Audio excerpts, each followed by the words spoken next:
नमस्कार, स्वागत है आपका अपना हिमाचल में। आपके साथ मैं हूं अंजलि भंडारी और रुक करेंगे इस बीच आ रही है एक बड़ी खबर, बड़ी जानकारी की ओर, वो आपको बता दें तो बेहद बड़ी जानकारी इस बीच आ रही है, वो आपको बताने जा रहे हैं। बड़ी खबर, बड़ी जानकारी। 6 नवनिर्वाचित विधायकों का शपथ ग्रहण समारोह कल सुबह 11 बजे शपथ ग्रहण समारोह होने जा रहा है। विधानसभा में शपथ ग्रहण समारोह का होगा आयोजन। इस वक्त की बड़ी खबर, विधानसभा सचिवालय ने जारी की अधिसूचना। बेहद बड़ी जानकारी। 14वीं विधानसभा में सदस्यता की लेंगे शपथ, ये इस वक्त की बड़ी खबर आपको बता रहे हैं, बड़ी जानकारी आपको यहां पर दे रहे हैं। तो 6 नवनिर्वाचित विधायकों का शपथ ग्रहण समारोह, शपथ ग्रहण समारोह, ये इस वक्त की बड़ी खबर। कल सुबह 11 बजे शपथ ग्रहण समारोह होने जा रहा है। विधानसभा में शपथ ग्रहण समारोह का होगा आयोजन। बेहद बड़ी जानकारी, विधानसभा सचिवालय में जारी की अधिसूचना। ये बड़ी जानकारी, 14वीं विधानसभा में सदस्यता की लेंगे शपथ। तो विधानसभा स्पीकर कुलदीप सिंह पठानिया दिलाएंगे शपथ, ये इस वक्त की बड़ी खबर। 6 नवनिर्वाचित विधायकों का शपथ ग्रहण समारोह होने जा रहा है। कल सुबह 11 बजे शपथ ग्रहण समारोह होने जा रहा है। ये इस वक्त की बड़ी खबर आपको बताने हैं, बड़ी जानकारी आपको यहां पर दे रहे हैं। तो विधानसभा सचिवालय ने जारी की अधिसूचना। ये अधिसूचना की कॉपी हम आपको दिखा रहे हैं। 14वीं विधानसभा में सदस्यता की शपथ लेंगे विधानसभा स्पीकर कुलदीप सिंह पठानिया दिलाएंगे शपथ, ये इस वक्त की बड़ी खबर आपको बता रहे हैं। 6 नवनिर्वाचित विधायकों का शपथ ग्रहण और कल सुबह 11 बजे होगा शपथ ग्रहण। इस वक्त की बड़ी खबर आपको बता रहे हैं, विधानसभा में शपथ ग्रहण समारोह का होगा आयोजन। तो इस वक्त की बड़ी खबर, विधानसभा सचिवालय ने यह अधिसूचना जारी की है। जानकारी आपको दे दें, 14वीं विधानसभा में सदस्यता की लेंगे शपथ, ये बड़ी जानकारी आपको दे रहे हैं। विधानसभा स्पीकर कुलदीप सिंह पठानिया दिलाएंगे शपथ। तो 6 नवनिर्वाचित विधायकों का शपथ ग्रहण समारोह कल सुबह 11 बजे आयोजित किया जाएगा। विधानसभा में शपथ ग्रहण समारोह का यह आयोजन होने जा रहा है। विधानसभा सचिवालय ने अधिसूचना जारी कर दी है। बड़ी खबर, बड़ी जानकारी आपको बता रहे हैं। 14वीं विधानसभा में सदस्यता की शपथ लेंगे विधानसभा स्पीकर कुलदीप सिंह पठानिया दिलाएंगे पद एवं गोपनीयता की शपथ।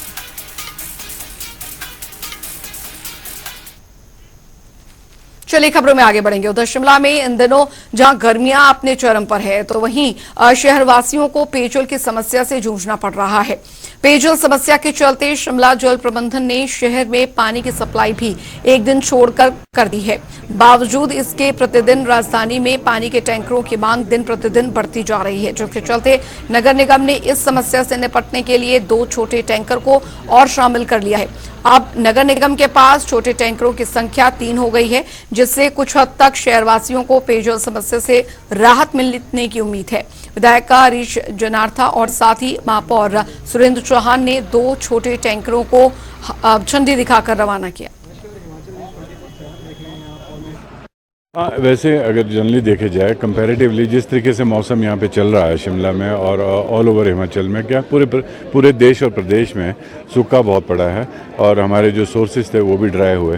कंपैरेटिवली फिर भी इतने बुरे हाल नहीं हुए इस बारी पानी के डिस्ट्रीब्यूशन से, क्योंकि 3rd डे पे हमने यह खुद मॉनिटर किया है कि 3rd डे पे पानी किसी न किसी हालत में हर लोकेलिटी में सफिशेंट अमाउंट में और सफिशेंट टाइम के लिए होना चाहिए। तो हमने वो प्रयास किया है और अब हम एटलीस्ट मैं सेटिस्फाइड हूँ अपने SJPN और म्यूनसिपल कॉर्पोरेशन की वर्किंग से कि इन्होंने भी पूरा प्रयास किया है और अब आगे अब होपफुली मानसून्स 8-10 दिन में आने वाले हैं, तो पानी की अगर कोई कहीं प्रॉब्लम भी रही है वो भी सॉर्ट आउट हो जाएगी। जहाँ तक कि टैंकर्स की बात है, जो छोटे टैंकर्स है ये एक बहुत ही ज़रूरी थे। कई जगह से फ़ोन आते थे जहाँ के हमारे नैरो रोड्स हैं और उतराई चढ़ाई बहुत है, तो वहाँ पे हमारे बड़े टैंकर्स नहीं जा सकते थे। तो उसने ये सोच बनी है कि इन छोटे टैंकर्स को ट्रायल बेसिस पे 2 अभी हम लेते हैं और उसके बाद ज़रूरत पड़ेगी तो हम इनकी फ्लीट को ज़रूर बढ़ाएंगे। सहमत, गर्मी के दिनों में हमारे यहाँ पानी की किल्लत रहती है और एक दिन छोड़ के हम पानी देने की भरपूर प्रयास कर रहे हैं और उसी संदर्भ में हमने 2 टैंकर हायर किए, छोटे टैंकर हायर किए, नए टैंकर खरीदे SJPN के माध्यम से। और जो छोटे टैंकर की डिमांड बहुत शिमला में बहुत है, क्योंकि शिमला में जो सड़कें हैं बहुत कंजेस्टेड है, छोटी छोटी रोड है, बड़ी पिकअप के माध्यम से हम उसको टैंकर्स को भेज रहे हैं। तो उसी संदर्भ में आज हमने 2 टैंकर नए लिए, जिसमें मोटर भी लगी हुई है, उसका पाइप के माध्यम से हम टॉप फ्लोर तक पानी पहुँचा सकते हैं जहाँ जहाँ डिमांड है। आज हमने इसका शुभारंभ किया। माननीय हमारे शिमला शहर के विधायक भी थे और फ्लैग ऑफ करके हमने इसको ओपनिंग की। और इसमें आज हम इसके पहले एक चक्कर जाखू मंदिर में लगाएंगे। पहला चक्कर जाखू मंदिर का महावीर वीर बजरंगी के हनुमान जी के मंदिर में वहाँ हमारा एक गाड़ी जाएगी, तो उसका एक शुभारंभ भी होता है। और एक दूसरा कालीबाड़ी मंदिर जाएंगे। और रुकेंगे, इस बीच आ रही है बड़ी खबर की और बड़ी जानकारी आ रही है, वो आपको बता दें। तो बड़ी खबर बड़ी जानकारी इस बीच आपको बताने जा रहे हैं। केंद्रीय मंत्री जेपी नड्डा ने संभाला कार्यभार। स्वास्थ्य मंत्रालय का कार्यभार जो है जेपी नड्डा ने संभाला है। ये बड़ी खबर, केंद्रीय मंत्री जेपी नड्डा ने कार्यभार संभाला है। तो बड़ी खबर आपको बता रहे हैं, स्वास्थ्य मंत्रालय का कार्यभार संभाला है जेपी नड्डा ने। केंद्रीय मंत्री जेपी नड्डा ने कार्यभार संभाला है। ये बड़ी खबर, बड़ी जानकारी, स्वास्थ्य मंत्रालय का संभाला है कार्यभार। तो बड़ी जानकारी आपको यहां पर बता रहे, केंद्रीय मंत्री जेपी नड्डा ने कार्यभार संभाला है और स्वास्थ्य मंत्रालय का कार्यभार जो है वो उन्होंने संभाला है। बड़ी खबर आपको बता रहे हैं, बड़ी जानकारी आपको दे रहे हैं। केंद्रीय मंत्री जेपी नड्डा ने स्वास्थ्य मंत्री, बतौर स्वास्थ्य मंत्री कार्यभार संभाला है। इससे पहले भी मोदी मंत्रिमंडल में स्वास्थ्य मंत्रालय इनके पास रहा है और उसके बाद बीजेपी के राष्ट्रीय अध्यक्ष के रूप में भी उन्होंने पदभार संभाला है। अभी भी फिलहाल संभाल रहे हैं और लेकिन मोदी कैबिनेट में उन्हें जगह जो है वो मिली है। तो बेहद महत्वपूर्ण स्वास्थ्य मंत्रालय का पदभार संभाला है जेपी नड्डा ने।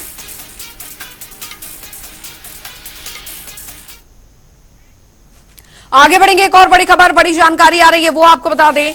बड़ी खबर, बड़ी जानकारी इस बीच आ रही है। 3 निर्दलीय विधायकों के उपचुनाव। बड़ी खबर, हर्षवर्धन चौहान ने बड़ा बयान इस बीच दे दिया है। बड़ा बयान, विधायकों पर जमकर गरजे हर्षवर्धन का बयान, 3 निर्दलीय विधायकों के उपचुनाव।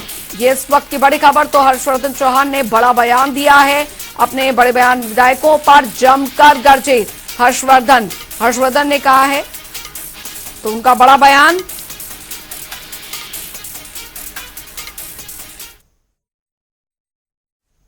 उपचुनाव हो रहे हैं, जिसकी वोटिंग जो है वो जुलाई महीने में है। प्रश्न ये है कि ये चुनाव क्यों हो रहे हैं। सबसे बड़ा प्रश्न है कि चुनाव क्यों हो रहे हैं। 3 विधानसभा क्षेत्र की जनता ने अपने प्रतिनिधि को विधानसभा में भेजा और क्या ऐसी परिस्थिति बनी कि 1.25 साल के बाद इनको दोबारा से त्यागपत्र देकर के चुनाव में जाना पड़ रहा है। जब जनता ने 5 साल के लिए इनको विधानसभा में भेजा था और विधानसभा में चाहे सरकार का विरोध करते, चाहे सरकार का समर्थन करते, ये एक सबसे बड़ा प्रश्न है। जनता का जो पैसा है, पब्लिक मनी का जो है वो खर्च हो रहा है और करोड़ों रुपए के आधार पे पैसा खर्च किया जाएगा। उसके लिए ये जो चुने हुए प्रतिनिधि पूर्व विधायक हैं वो जिम्मेवार हैं। अब ये सब जानते हैं कि पर्दे के पीछे क्या खेल खेला गया, किस तरह से सरकार को गिराया गया और किस तरह से 6 कांग्रेस के बागी विधायकों ने राज्यसभा में वोट दिया। और राज्यसभा में वोट देने के बाद जब वो जनता की दरबार में उतरे तो जनता ने 6 के 6 बागी विधायक हैं उनको नकारा है और 6 में से 4 सीटें कांग्रेस पार्टी ने जो है जीती है। ये जो आपकी जो बात है, प्रश्न ये है कि मैं देरा की जनता, नालागढ़ की जनता, हमीरपुर की जनता से पूछना चाहता हूँ कि जो ये तीनों प्रत्याशी हैं इनको क्या ज़रूरत पड़ी, क्योंकि सदन में आना है इन्होंने। सदन में तो पहले आए हुए हैं, ये सदन में दोबारा जनता के दरबार में जाकर के चुनाव लड़ने में क्या मजबूरी है। और जो हम कह रहे हैं कि इन विधायकों द्वारा जो है बहुत बड़ी सौदेबाजी की गई है, पर्दे के पीछे में बहुत बड़ा खेल हुआ है। 3 उपचुनाव हो रहे हैं, जिसकी वोटिंग जो है वो जुलाई महीने में है। उधर देश के सबसे लंबे रूट दिल्ली से लेह का बस में सफर अब तैयार यहां पर हो गया है।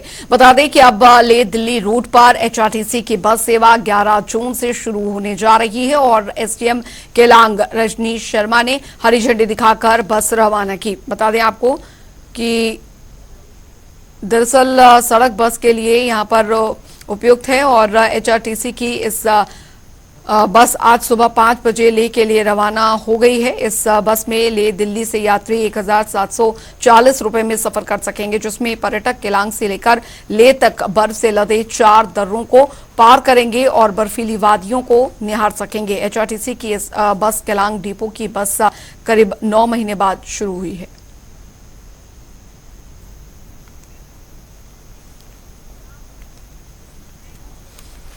उधर सोलन शहर में पानी की समस्या विकराल रूप लेती नजर आ रही है। बीजेपी के पार्षद शैलेंद्र गुप्ता ने स्थानीय विधायक पर निशाना साधा। उन्होंने कहा कि सोलन में हर साल शहरवासियों को पानी की समस्या से जूझना पड़ता है, लेकिन स्थानीय विधायक ने इस समस्या को हल करने के लिए कभी कोई सकारात्मक रूप से कदम नहीं उठाया, जिसकी वजह से स्थानीय जनता को काफी परेशानी का सामना हर साल करना पड़ता है। लगभग पिछले 1 महीने से जिस तरीके से सोलन, धर्मपुर के आसपास और कसौली क्षेत्र में पानी की हाहाकार मची हुई है, लेकिन आप ये देखेंगे हमारी सरकार की ओर से हमारे जिले के मंत्री माननीय धनीराम शांडिल जी और कसौली के विधायक, उनके कान में इतनी बड़ी समस्या आने के बावजूद भी उनके कान में अभी तक जू नहीं रेंगी है। इससे लगभग 1 लाख से ज्यादा जो लोग हैं पानी के कमी के कारण प्रभावित हो चुके हैं, लेकिन उन्हें इस और अभी तक एक भी कोई ऐसा कदम नहीं उठाया कि जो व्यवस्था को दुरुस्त किया जा सके। उधर शिमला शहर में बरसात से पहले नगर निगम ने नालों की सफाई का महाअभियान शुरू कर दिया है। बीते कल कृष्णनगर में नालों की सफाई का अभियान चलाया गया, जिसमें कि नगर निगम के सफाई कर्मियों के साथ महापौर सुरेंद्र चौहान ने मोर्चा संभाला। वहीं सफाई कर्मियों के लिए नगर निगम मेयर सुरेंद्र चौहान और डिप्टी मेयर उमा कौशल ने बड़ा ऐलान किया है। उन्होंने इस महीने का 50% मानदेय सफाई कर्मचारियों को देने का ऐलान किया है। देखिए, मानदेय मैंने अपना 50% की जो मेरी राशि मुझे मानदेय मिलता है, मैं चाहता हूं कि इनको समर्पित हो। जो हमारे सफाई मित्र हैं, जो काम करने वाले हैं, बात पैसे की नहीं है, लेकिन मॉरल बूस्टिंग के लिए थोड़ा सा उस पैसे से कोई इनका बहुत ज़्यादा वो नहीं हो पाएगा, लेकिन एक जो हमारे कर्मचारी हैं और जो काम करने वाले हैं, जिनके जो हमारी रीढ़ की हड्डी है, इनको लेकर के मैंने एक छोटा सा सहयोग किया। मैंने इसमें मेरे साथ माननीय उप महापौर भी थी, उन्होंने भी इच्छा जाहिर की है इसमें अपने मानदेय देने की आधी राशि को। मैंने बाकी कोई अपने मन इच्छा से कोई करना चाहता है तो वो दे सकता है, एक मॉरल बूस्टिंग के लिए, और एक उनका हौसला अफजाई करे या उनके एक पुरस्कार राशि कुछ भी उस पर ले सकते हैं। उधर पर्यटन नगरी डलहौजी के जंगलों में अज्ञात लोगों ने आग लगाई, जिसके बाद आग ने तांडव यहां पर धारण कर लिया और पूरे जंगल को अपनी चपेट में ले लिया। आग इतनी भयानक थी कि आग ने नागरिक अस्पताल तक के क्षेत्रों को भी घेर लिया। जहां नागरिक अस्पताल के साथ लगते हैं उस ऑक्सीजन प्लांट को भी खतरा पैदा हो गया था। हालांकि कड़ी मशक्कत के बाद आग पर काबू पाया जा सका। वहीं डलहौजी के एसडीएम अनिल भारद्वाज भी मौके पर पहुंचे और पूरे घटनाक्रम का जायजा लिया। ये अस्पताल प्रशासन द्वारा अवगत कराया गया है कि अस्पताल के पास जंगल में किसी ने आग लगा दी है, तो इस वजह से फायर ब्रिगेड बनीखेत से और एयरफोर्स स्टेशन की जो फायर टेंडर हैं उनको एकदम से यहाँ बुलाया गया ताकि आग पर काबू पाया जा सके। जैसा कि आप देख रहे हैं मेरे पीछे, आग बिल्कुल हॉस्पिटल की जो बिल्डिंग है उसके आसपास आ गई थी, जिसको कि बहुत मुश्किल से काबू पाया गया है। अभी भी पूर्णतः इस पर काबू नहीं पाया जा सका है, और जो एमसी के कर्मचारी हैं या फायर ब्रिगेड के जो कर्मचारी हैं वो यहाँ मौके पर इस आग पर काबू पाने के लिए भरसक प्रयास कर रहे हैं, और उम्मीद है कि कुछ समय में हम इस पर काबू पा लेंगे। उधर आपको बता दें कि पौंटा साहिब के सिविल अस्पताल की हालत खस्ता है। इस अस्पताल में कई पद खाली चल रहे हैं। इसी को लेकर पूर्व विधायक किरणेश जंग ने एक बयान दिया। उन्होंने कहा कि रेडियोलॉजिस्ट की नियुक्ति को लेकर मुख्यमंत्री से बात की जाएगी और अस्पताल में जल्द ही रेडियोलॉजिस्ट की नियुक्ति की जाएगी। नो डाउट आपका हॉस्पिटल की बहुत बड़ी समस्या है। इसमें अल्ट्रासाउंड की समस्या है और भी यहाँ से समस्याएं कुछ पद खाली है। इसमें जल्दी से हम मुख्यमंत्री से बात करके यहाँ जो पद खाली हैं जैसे अल्ट्रासाउंड का है उसको करेंगे, तो क्योंकि लोगों को बाहर एक भारी पैसा देना पड़ता है उसके लिए। और जो दूसरी समस्या है जैसे और पद हैं उनको भी जल्दी भर के यहाँ ये समस्याएं लाया गए हैं। 1200 रुपये ले रहे हैं, कहीं 1600 रुपये ले रहे हैं। उसको देख के जरा अभी मैं अभी उसमें कुछ नहीं कह सकता, उसके बाद देखकर क्या हो गया उसके ऊपर उसका संज्ञान लेंगे। उधर प्रदेश में ग्रीन प्रोग्राम के तहत पर्यावरण के क्षेत्र में बेहतर कार्य करने वाले स्कूलों को नवाजा जाता है। इसी को लेकर प्रदेश में 5 स्कूलों को ग्रीन पुरस्कार से नवाजा गया, जिसमें कि हमीरपुर के 2 स्कूलों को ग्रीन स्कूल अवार्ड से सम्मानित किया गया।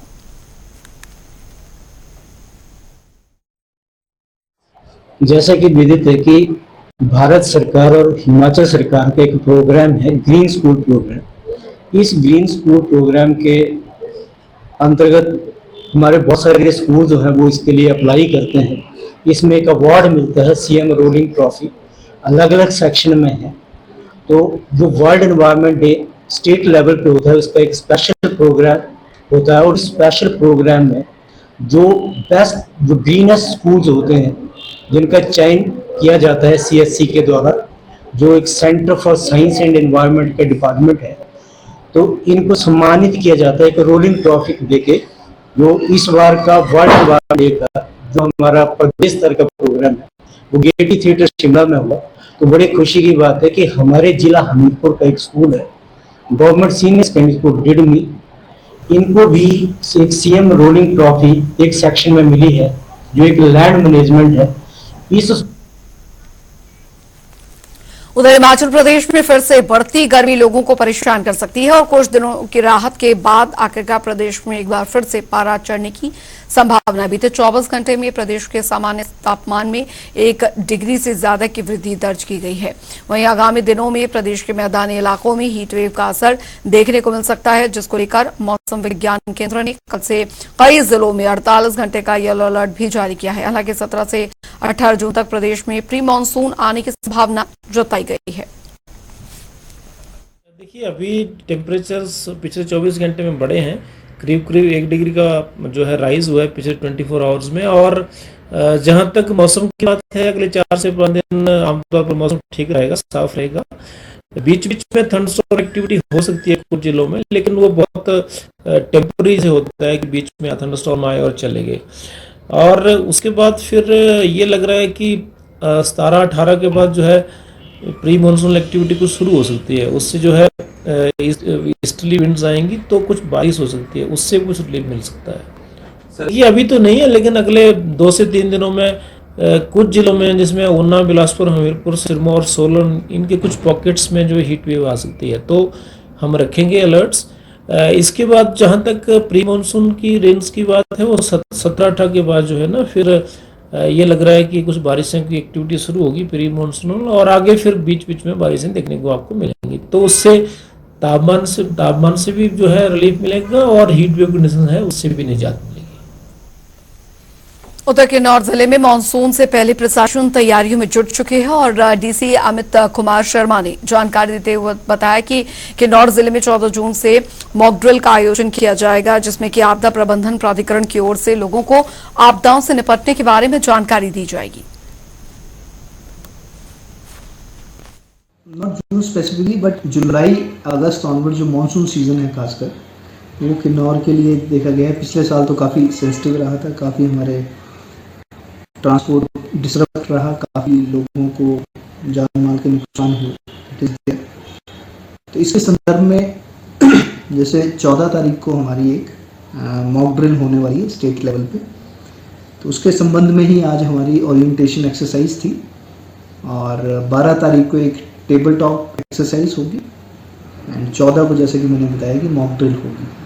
अब इस मॉक ड्रिल का जो उद्देश्य है वो ये है कि स्टेट की प्रिपेयर्डनेस को असेस करना, कि हम डिज़ास्टर आपदा को डील करने में कितने प्रिपेयर्ड हैं उसको असेस करना। इस मॉक ड्रिल में हमारे अप्रॉक्सीमेटली 7 आर्मी, ITBP, CAPFs के 7 लोग होंगे जो कि ऑब्जर्व भी करेंगे और अगर कोई हमारी कमियां हैं उनको भी बताएंगे ताकि हम उन चीज़ों को समय रहते इम्प्रूव कर सकें। चलिए इसी के साथ हिमाचल प्रदेश की खबरों में अभी के लिए फिलहाल इतना ही। वक्त एक छोटे से ब्रेक का।